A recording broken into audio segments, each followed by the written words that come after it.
Hi, I'm Relinda Walker, the farmer at Walker Organic Farms. We're located on the coastal plain of Georgia, down just above Savannah. We're here today to talk about cover crops. Cover cropping is one of the most important elements in any good organic farm. My primary reason for growing cover crops is nutrient cycling, bringing nitrogen by use of legumes and grains for scavenging nutrients that are already in the soil. Other good reasons for using cover crops include weed suppression, beneficial habitat, and protection against water and wind erosion.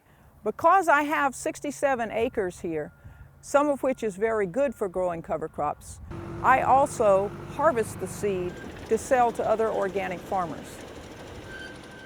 To ensure fertility for my cover crops, I primarily use a good rotation, planting the grain crops after the legumes like this clover patch or peas. The legumes themselves require very little inputs. I plant my winter cover crops in October, typically rye and clover, sometimes oats or winter peas, all of which are ready for incorporation in the spring. My summer covers include brown top millet, southern peas, buckwheat, and sorghum Sudan grass. The actual time for growing them to incorporation varies with the crop. To plant my cover crops, I like to use a grain drill to get a nice even stand.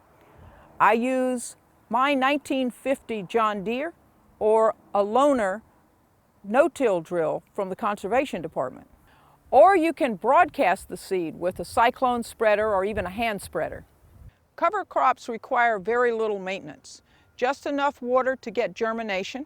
And once the stand is established, typically I get very good weed suppression and only have to occasionally rogue out weeds that come through.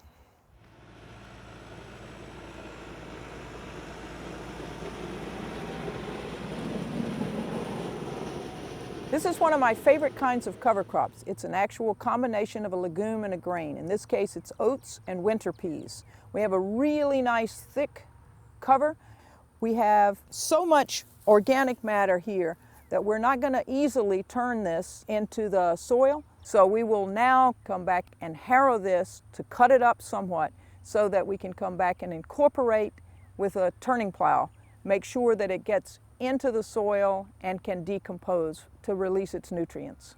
So here's a strip where we finished mowing last week. It's died back some, but we felt like it was too thick, and we came back with a disc harrow to break it up, cut it up some before we actually use the turning plow to incorporate it. This field has been mowed, harrowed, and turned with a turning plow so that the organic matter has been incorporated into the soil. It's had a week or two to start decomposing, and it's now ready to plant. I've shared a little bit with you about how we grow cover crops here at Walker Farms, but there's so much to know. When I have questions about specific crops, I often consult this book, Managing Cover Crops Profitably. It's a Sustainable Ag Network publication. It's available online.